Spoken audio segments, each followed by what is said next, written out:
Fireside Yarns, bringing the classics to life.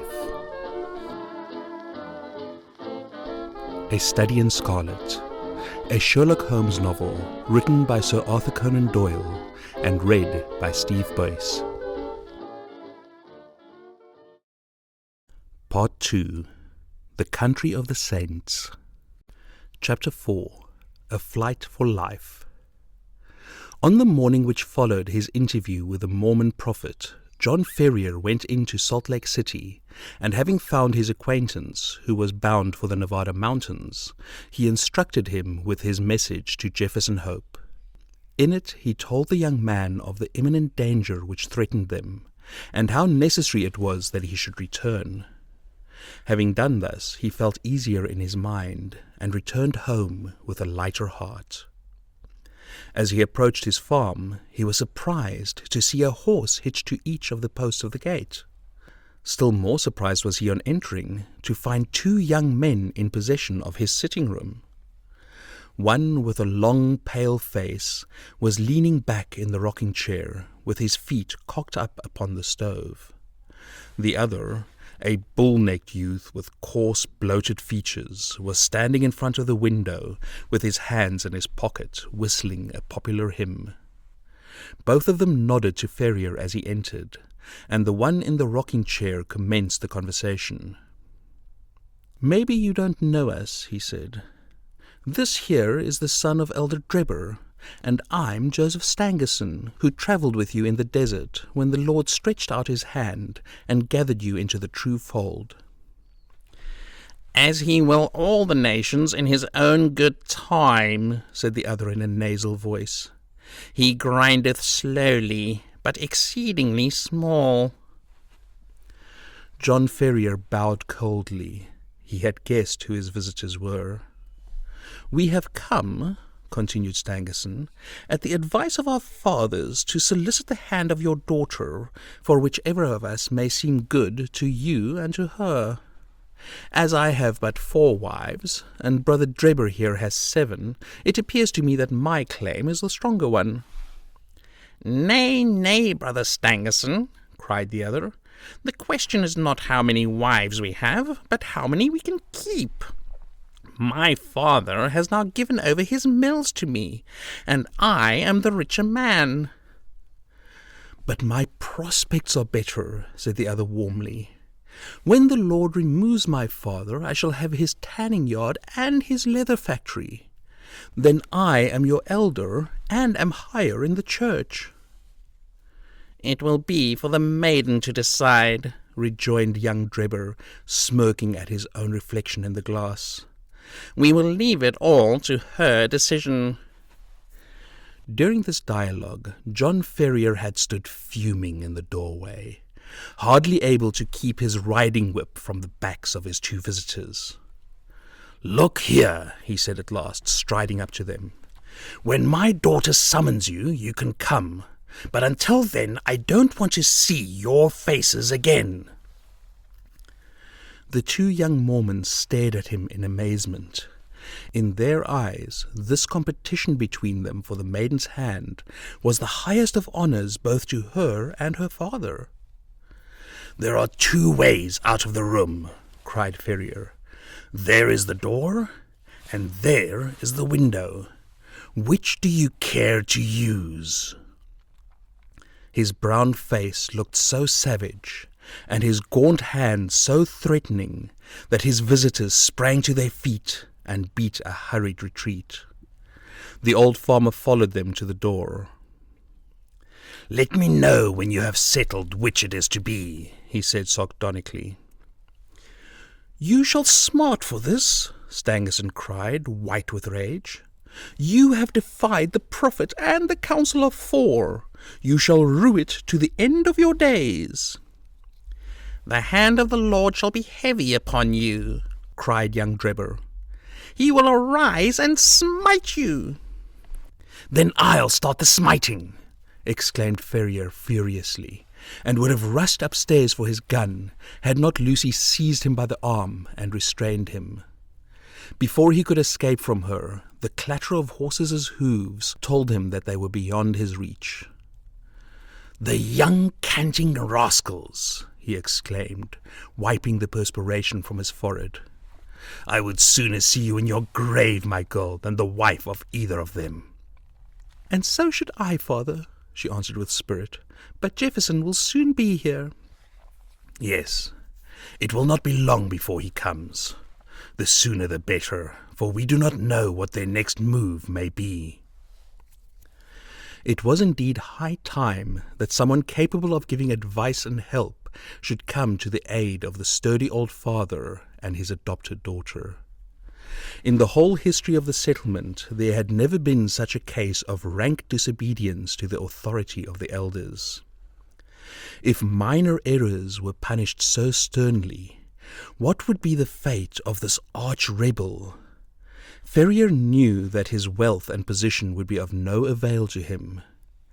Others as well known and as rich as himself had been spirited away before now, and their goods given over to the church. He was a brave man, but he trembled at the vague, shadowy terrors which hung over him. Any known danger he could face with a firm lip, but this suspense was unnerving. He concealed his fears from his daughter, however, and affected to make light of the whole matter, though she, with a keen eye of love, saw plainly that he was ill at ease. He expected that he would receive some message or remonstrance from Young as to his conduct, and he was not mistaken, though it came in an unlooked-for manner. Upon rising next morning, he found, to his surprise, a small square of paper pinned onto the coverlet of his bed just over his chest. On it was printed in bold, straggling letters, "29 days are given you for amendment, and then—" The dash was more fear-inspiring than any threat could have been. How this warning came into his room puzzled John Ferrier sorely, for his servants slept in an outhouse, and the doors and windows had all been secured. He crumpled the paper up and said nothing to his daughter, but the incident struck a chill into his heart. The 29 days were evidently the balance of the month which Young had promised. What strength or courage could avail against an enemy armed with such mysterious powers? The hand which fastened that pin might have struck him to the heart, and he could never have known who had slain him. Still more shaken was he next morning. They had sat down to their breakfast, when Lucy, with a cry of surprise, pointed upwards. In the centre of the ceiling was scrawled, with a burned stick apparently, the number 28. To his daughter it was unintelligible, and he did not enlighten her. That night he sat up with his gun and kept watch and ward. He saw and he heard nothing, and yet in the morning a great 27 had been painted upon the outside of his door. Thus day followed day, and as sure as morning came he found that his unseen enemies had kept their register, and had marked up in some conspicuous position how many days were still left to him out of the month of grace. Sometimes the fatal numbers appeared on the walls, sometimes upon the floors. Occasionally they were on small placards stuck upon the garden gate or the railings. With all his vigilance, John Ferrier could not discover whence these daily warnings proceeded. A horror which was almost superstitious came upon him at the sight of them. He became haggard and restless, and his eyes had the troubled look of some hunted creature. He had but one hope in life now, and that was for the arrival of the young hunter from Nevada. 20 had changed to 15, and 15 to 10, but there was no news of the absentee. One by one the numbers dwindled down, and still there came no sign of him. Whenever a horseman clattered down the road, or a driver shouted at his team, the old farmer hurried to the gate, thinking that help had arrived at last. At last, when he saw 5 give way to 4, and that again to 3, he lost heart, and abandoned all hope of escape. Single-handed, and with his limited knowledge of the mountains which surrounded the settlements, he knew that he was powerless. The more frequented roads were strictly watched and guarded, and none could pass along them without an order from the council. Turn which way he would, there appeared to be no avoiding the blow which hung over him. Yet the old man never wavered in his resolution to part with life itself before he consented to what he regarded as his daughter's dishonor. He was sitting alone one evening, pondering deeply over his troubles and searching vainly for some way out of them.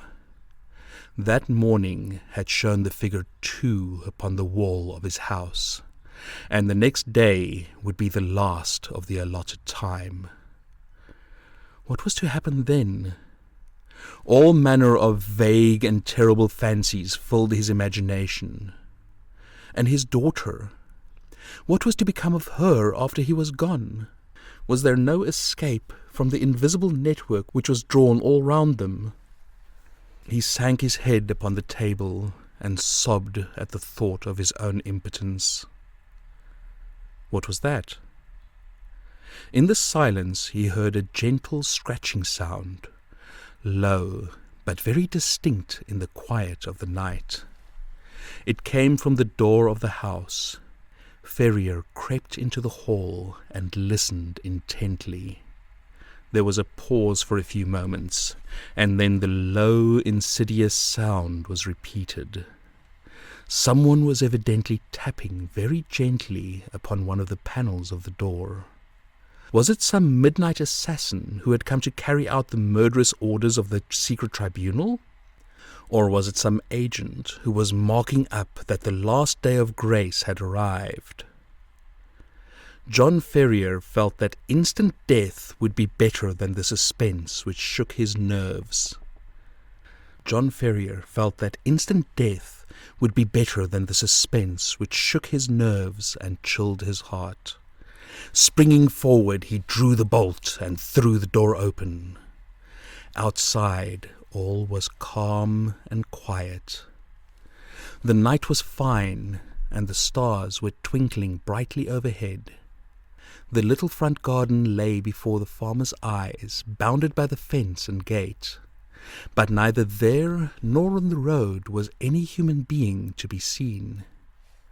With a sigh of relief, Ferrier looked to right and to left, until happening to glance straight down at his own feet, he saw to his astonishment a man lying flat upon his face upon the ground, with arms and legs all asprawl. So unnerved was he at the sight that he leaned up against the wall with his hand to his throat to stifle his inclination to call out.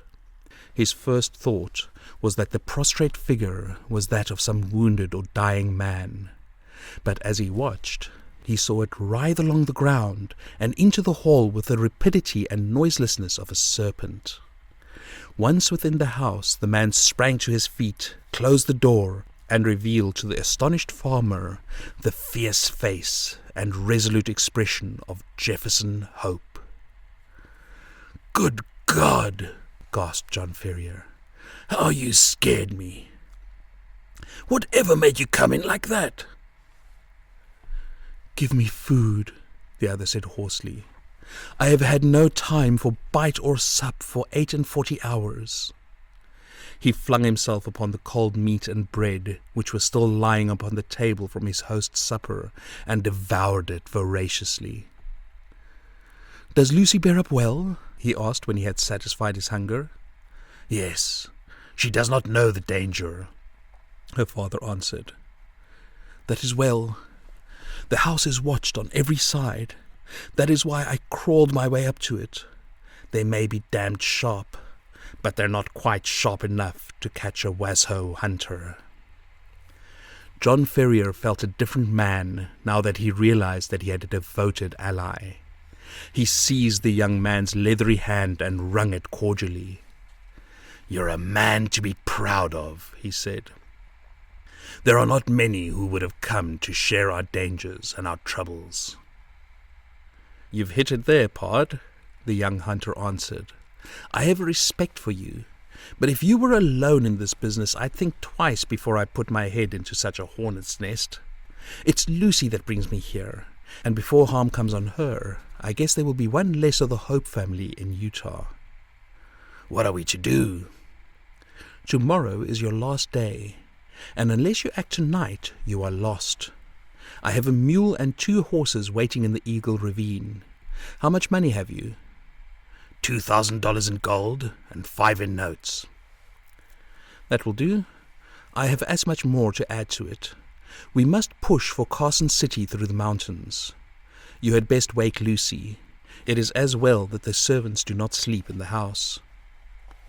While Ferrier was absent, preparing his daughter for the approaching journey, Jefferson Hope packed all the eatables that he could find into a small parcel and filled a stoneware jar with water, for he knew by experience that the mountain wells were few and far between. He had hardly completed his arrangements before the farmer returned with his daughter all dressed and ready for a start.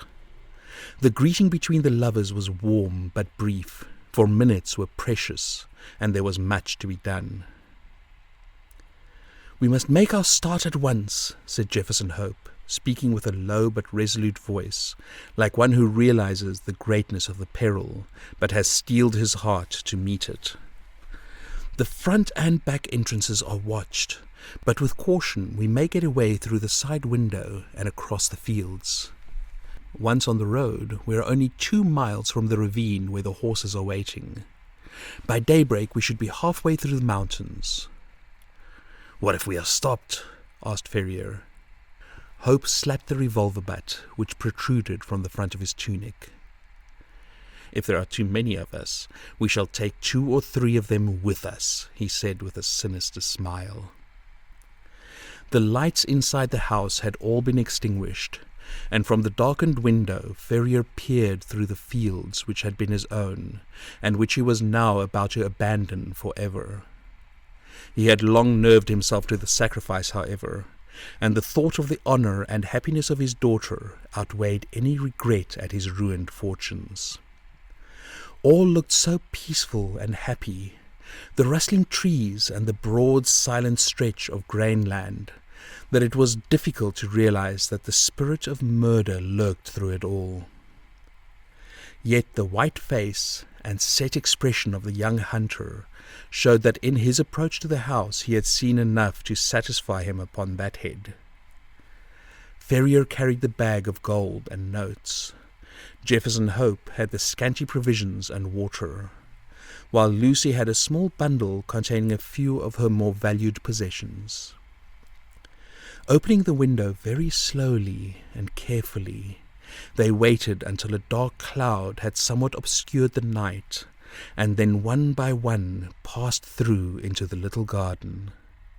With bated breath and crouching figures they stumbled across it, and gained the shelter of the hedge, which they skirted until they came to the gap which opened into the cornfields. They had just reached this point when the young man seized his 2 companions and dragged them down into the shadows, where they lay silent and trembling. It was as well that his prairie training had given Jefferson Hope the ears of a lynx.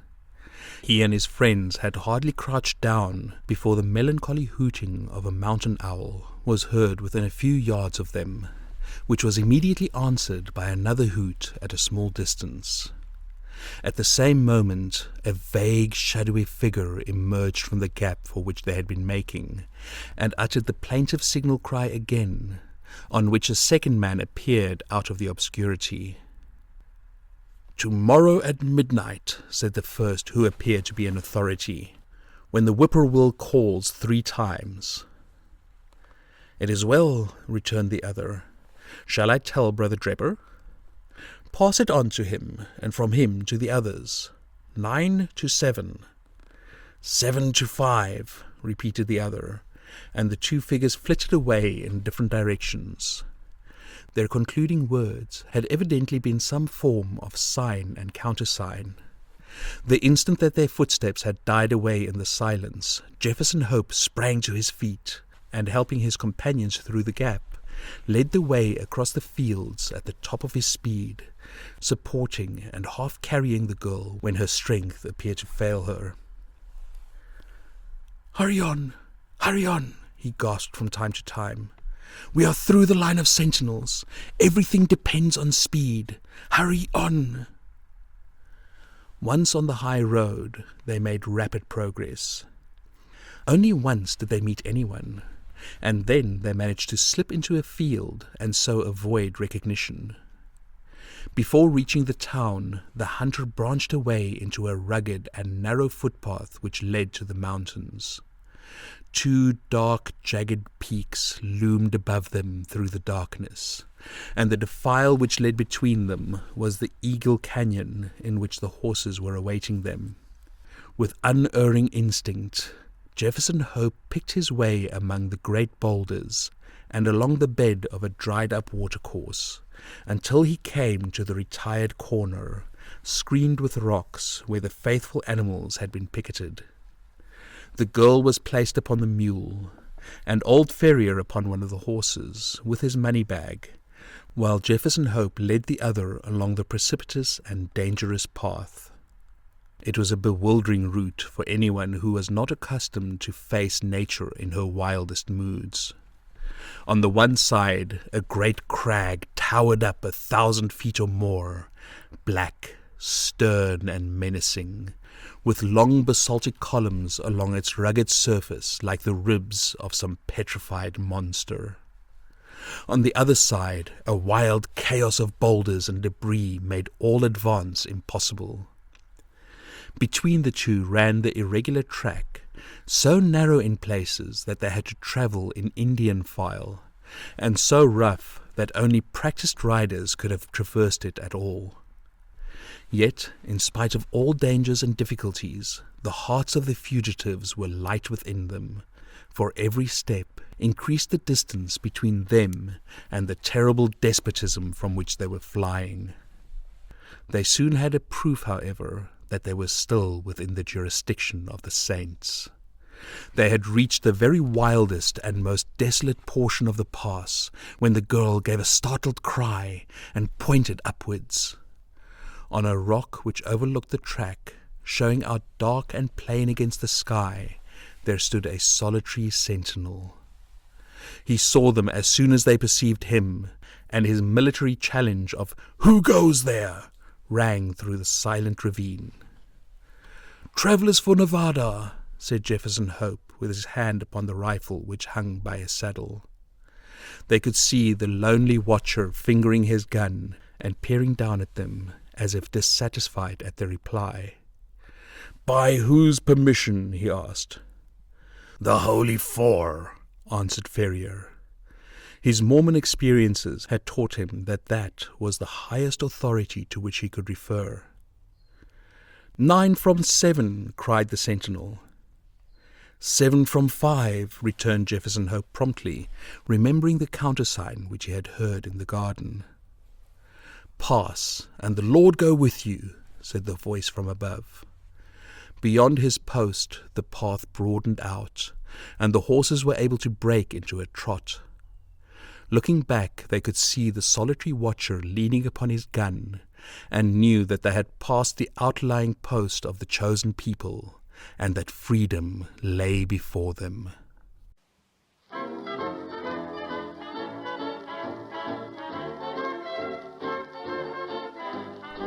If you enjoyed this yarn, please like and subscribe to be notified of any new yarns that might come your way.